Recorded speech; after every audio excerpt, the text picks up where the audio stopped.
Hi, Kablabs! Ayan, so maglaro muna tayo after our night shift. Ayan. So, gaya po ng promise ko po sa inyo, today's video, continuation po ito sa mga hindi po nakapanood ng previous vlog natin. Today's video, share ko po sa inyo kung paano nga ba ako nakarating dito sa UK. So, gaya ng dati, kagaling ko lang po ng Panggabi. Ayan. So, favorite spot po natin ito. Dahil pag ganitong oras ay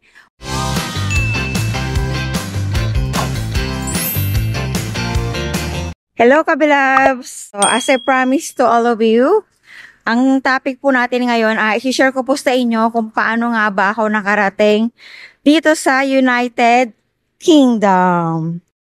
So, favorite spot ko ngayon ito, mga Kabilabs, dito sa park. Kasi pagka ganitong oras, ang oras po ngayon ay alas 8 pa lang ng umaga. Pag ganitong oras kasi wala pang mga bata, wala pang mga naglalaro, and tahimik. Para naman maiba yung view natin, hindi lagi sa bahay.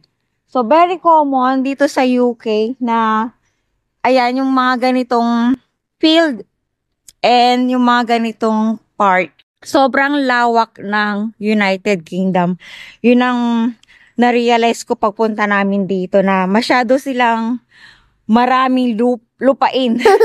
Parang ang dami pa nilang space na pwedeng i-offer sa mga kababayan natin. Amazing! Ayan, so paano nga ba ako nakarating dito sa United Kingdom? Ginamit ko pong pathway, yung pagiging caregiver ko po sa Israel. Alam naman po natin lahat na pag sinabing UK, mostly na nakakarating lang po dito ay mga nurses or mga PT, mga doctors, mga midwife, PT, physiotherapy po. Sa pagkakaalam ko po, bihirang-bihirang makarating sa UK nang wala kang natapos na medical course. So, nauso lang po ang caregiver dito sa UK after the pandemic. So, biglang bugso yung pag-hire ng UK sa mga caregivers all over the world na merong caregiver na experience after the pandemic. Kasi napasama ang healthcare worker sa shortlist. So, 8 taon po akong caregiver sa Israel, mga Kabilabs. And dati pa talaga, isa to sa pangarap kong puntahan ang United Kingdom kasi 'di ba, from the word kingdom. From the word kingdom, so in Tagalog kaharian. So na-mesmerize ako sa mga castle. And syempre, sino bang hindi gusto makapunta sa Kastilyo, 'di ba? Bilang bata, lumaki tayo sa Princess Sarah. So, isa ito sa pinapangarap ko. And syempre, 'di ba, ang UK kasi ay kasama sa first world country. Hindi ko rin ina-expect na makakapunta ako dito, mga Kabilabs. Parang biglaan lang lahat. Ang pinaplano ko kasing puntahan noon ay sa France. Doon sana punta namin, kaya lang na-upload yung mag-ama ko. And dito pala yung punta namin, kaya pala hindi natuloy yung mag-ama ko doon. So, na-upload po yung mag-ama ko papuntang France noong 2022. And nabalitaan ko kay Hannah, shout out sa'yo, Hannah. Si Hannah po kasi talaga yung ginamit ni Lord. Isa siya sa Kabilabs natin. Si Hannah yung nag-ano sa akin nag-introduce sa akin na, uy, pwede na pumunta sa UK kahit hindi ka nursing graduate. Kasi mataas talagang standard ng UK. So, isinantabi ko yung pangarap ko na makakapunta dito kasi sabi ko, imposible kasi hindi naman ako natapos. Especially, kailangan maging nurse ka or PT ka, midwife, pharmacist ka bago ka pumunta dito. Kaya, ang laking pasasalamat ko kasi nabalitaan ko na ang Columbus ay nagpaparating papunta dito. So, although nagbayad ako ng placement fee, pero hindi ko pinagsisisihan yon kasi kung wala ang Columbus Consultancy, Wala akong kakilala dito sa UK na tutulong sa akin. yan, kaya kung mapapansin nyo, meron na akong placement fee. Pero kung mababalitaan nyo sa mga iba, pwede kang pumunta dito sa UK nang wala kang binabayarang placement fee. Yun yung mga direct sa mga agencies. Diba natakal ko na yan sa unang vlog natin? So balikan nyo na lang po kung hindi nyo napanood. Marami pa akong agencies doon na binanggit. Nasa 10 po ata or more than 10. So mamimili na lang po kayo doon kung gusto nyong mag-direct. Ang kaibahan lang po kasi ng magda-direct ka is sa'yo lahat. Walang mag-a-assist sa'yo. Ang kagandahan lang na may agency kasi, ultimo pagkuha ng IELTS, sila lahat yung mag-schedule, sila yung gagawa ng slot and everything, and yung pagkuha ng visa sa kanila lahat, paggawa ng CV, sila din yung gumawa. Kaya, and tinuturuan kanila kung halimbawa meron kang mga kailangan. So may mag-a-assist sa'yo. Yun yung trabaho ng agency. Kaya okay lang sa akin na nagbayad ako. Kasi kung di ako nagbayad, kung hindi ko rin naman nakilala ang Columbus, hindi naman pa ako makakarating dito sa UK dahil wala akong kakilala dito. Wala akong kamag-anak dito. Kaya medyo medyo naiinggit ako sa mga nakikita ko na nandito. Naiinggit na in a good way na meron silang kamag-anak pagdating dito kasi merong automatic may nag-a-assist sa kanila sa inyong pagkuha ng bangko. Kasi nag-struggle kami, sobrang struggle kami. Sis Eileen, nung pagpunta namin dito kasi wala nag-a-assist, yung pagkuha ng bangko, pagkuha ng bahay, tapos dumating yung pamilya ko, yung pagkuha ng car insurance, ano yung mga gagawin sa pag-a-apply ng driving license. So, sariling sikap, mga kabilabs. Kaya, kung mapapansin nyo, yung mga bawat galaw na yon, isinishare kong pilit sa channel ko kasi alam ko yung pakiramdam na bago ka sa isang lugar na wala nag-a-assist. Yan. So, kahit na wala kayong kamag-anak dito, wala kayong kakilala, manood lang kayo ng aking vlog. Naway, magbigay sa inyo ng ideas or makapagbigay sa inyo ng kaunting tulong at kung ano yung mga pagdadaanan nyo kung bago pa lang po kayo dito sa UK. Kaya parang grabe yung pasalamat ko kay Lord na ibinabalik ko talaga sa Kanya lahat. Binibigay ko yung Sunday ko para sa Kanya para mag-grow pa rin yung faith ko kasi yung binigay niyang blessing, sobra-sobra. Naiyak ako. Uy, wala akong plano umiyak. Tapos yung napuntahan kasi namin nursing home mga kabilabs ay napakabait ng manager. Sobrang bait niya. Kaya nag-iisip man ako na umalis kasi gusto ko rin makaranas ng sa government or sa hospital magtatrabaho. Yun yung ini-aim ng puso ko ngayon. Kasi gusto ko, na-challenge ako Ayoko nang nai-stuck yung, kasi sa nursing home, paulit-ulit yung ginagawa mo araw-araw. Gusto kong feel yung iba-iba yung tao, araw-araw, marami ka nakakasalamuha. Kaya, parang gusto kong ini-aim ng puso ko balang araw na lumipat sa NHS or sa hospital. Sa hospital talaga gusto ko. Pero sabi ko, sa sobrang bait ng manager namin, gusto kong tapusin yung 3 years. Kasi 3 years po yung contract namin And yung COS kasi, yung sponsorship dito hanggang 5 years bago ka makapag-apply ng ILR or Indefinite Leave to Remain or in short, Permanent Resident. Ayan. Mahirap pala pag sobrang bait yung manager. Kahit na sobrang mahal kasi ng cost of living dito. Yung bahay dito, 1-2, ng 2 bedrooms. Pero naririnig ko sa iba, 600 lang. Makakakuha ka na ng 500, 600. So, tinitiis ko muna. So, mag-grow muna ako dito. Sabi ko sa isip ko, mag-gain muna ako ng experience para pag sumabak ako sa mas malaking field ay medyo gamay ko na. Ayun. Sabi ko natuloy yung yung pangarap, yung pinaplano ko balang araw. Yun yung nagustuhan ko sa UK Next topic na lang yon. Yung yung nagustuhan ko dito sa UK kahit na mataas ang cost of living. Marami tayong share mga kabilabs. personal experience ko dito, gusto kong i-share sa inyo anong pagkakaiba sa ibang bansa at bakit mas masarap pa rin dito sa UK. Ayan, kaya kung hindi ka po nakakapag-subscribe, kung bago ka pa lang po dito sa channel ko, don't forget na i-ring yung notification bell para updated ka po lagi sa mga newly upload ko po na video. Ayan. So, more on personal tayo para magkaroon kayo ng ideas ng buhay sa ibang bansa kahit na wala man kayong planong pumunta rito. At least nagkakaroon kayo ng idea, 'di ba, na ganito pala yung buhay sa UK. Tapos, na-interview po ako ng January, February, dumating po yung aking COS. And tuloy-tuloy na po yun.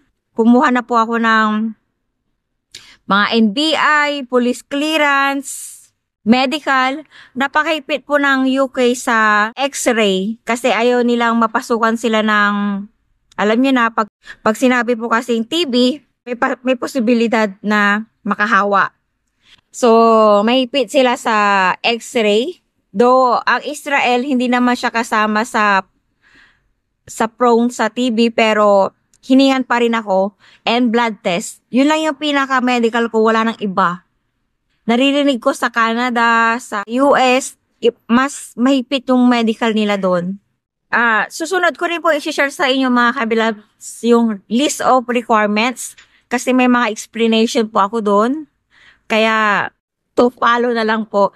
Mag-stick tayo sa topic natin na paano ako nakarating dito sa UK.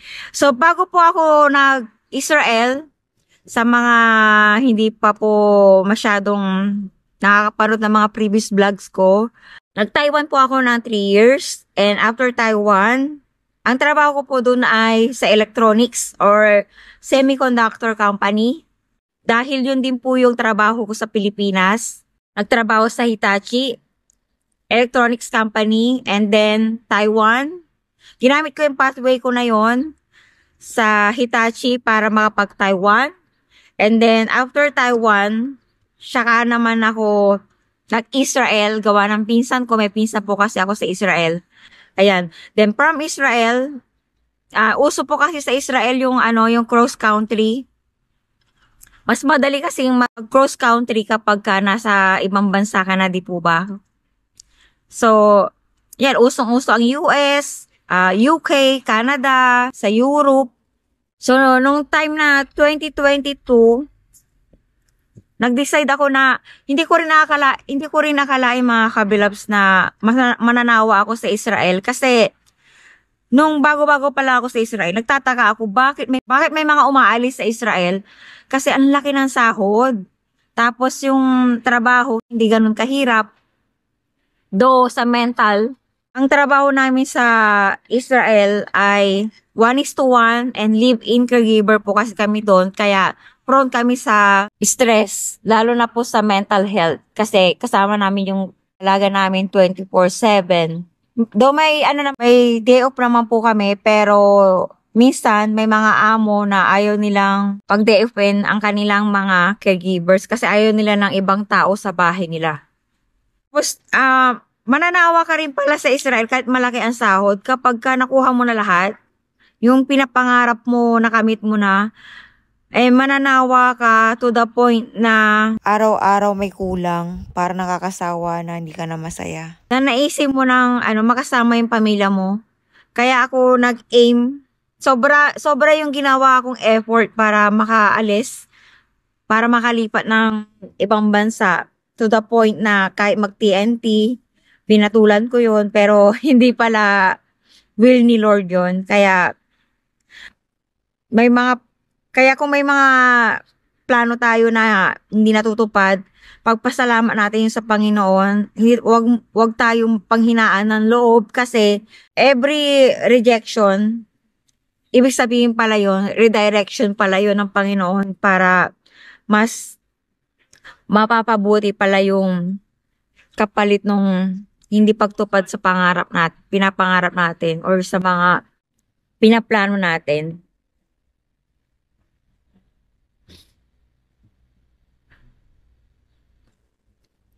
Ayun, so after 8 years, nakaisip na akong umalis sa Israel. And nandito na tayo ngayon sa United Kingdom. Parang ang bilis po mga kabilabs kasi 3 months pa lang ako dito, nakuha ko na rin yung mag-ama ko. Very smooth, walang aberya.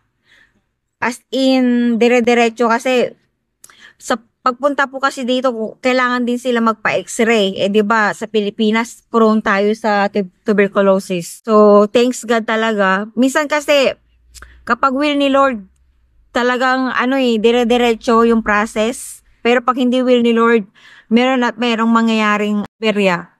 So, masaya ako ngayon mga kabilabs na nandito ako ngayon sa UK. Sa financially, medyo nagigipit kami ngayon, pero kasama ko naman yung mag-ama ko ngayon. Kaya, pare-pareho kami nag-grow.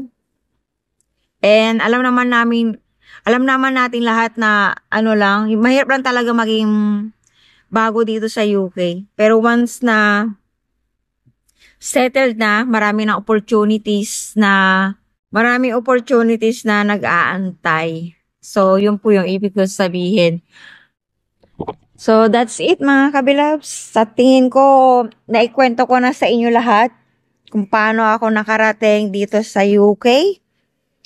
Ayan, so, bago natin tapusin ang ating vlog, thank you so much sa Columbus Consultancy. Kay Madam Dayan, kamusta ka na? Thank you so much. Thank you so much sa mga tulong mo. Alam mo na yon. Hindi ko na i-elaborate.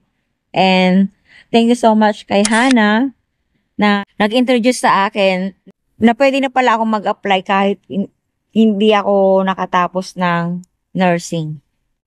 And syempre, bago natin tapusin ang vlog natin, salamat sa mga kabilabs ko na hanggang ngayon nandyan pa rin, na nakasubaybay, no matter what. Maraming salamat po. Kayo po yung nagbibigay ng lakas sa akin para magpatuloy pa rin mag-vlog despite sa mga pinagdadaanan namin ngayon kasi sobrang busy at naghahanap na rin kami ng malilipatang bahay. So, marami po kayong aabangan sa mga susunod nating mga vlog. Sana bigyan ako ni Lord ng maraming oras at strength and motivation. Namomotivate ako mga kabilabs kapag nakakabasa ako ng mga comments ninyo and sa mga likes ninyo. Kaya please, if you appreciate my videos, please don't forget na mag-like mga kabilabs, and kung tinatamad po kayong mag-comments, kahit likes lang, okay na sa akin yun. I-like nyo lang yung video kasi ibig sabihin nun, na-appreciate nyo yung vlog na ginawa ko. So, that's it mga kabilabs kasi may pasok pa ako mamaya. Dire-diretso yung pasok natin ngayon. Kailangan kasi natin ng pera. Kasi kailangan namin ng down payment sa susunod naming bahay. God bless you all. Ang susunod nating topic ay yung mga requirements papunta dito. I-discuss ko sa inyo.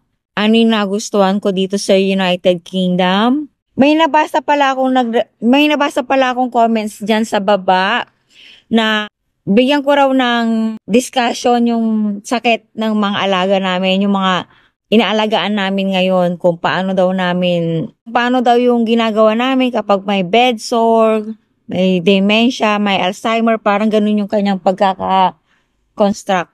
So, antabayanan nyo na lang po mga kabilabs kasi pipilitin ko na magkaroon pa rin ng time para makapag-update sa inyo. Thank you so much. God bless you all. Bye!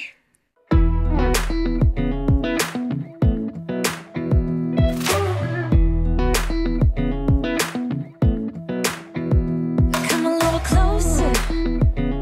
I wanna dance with you.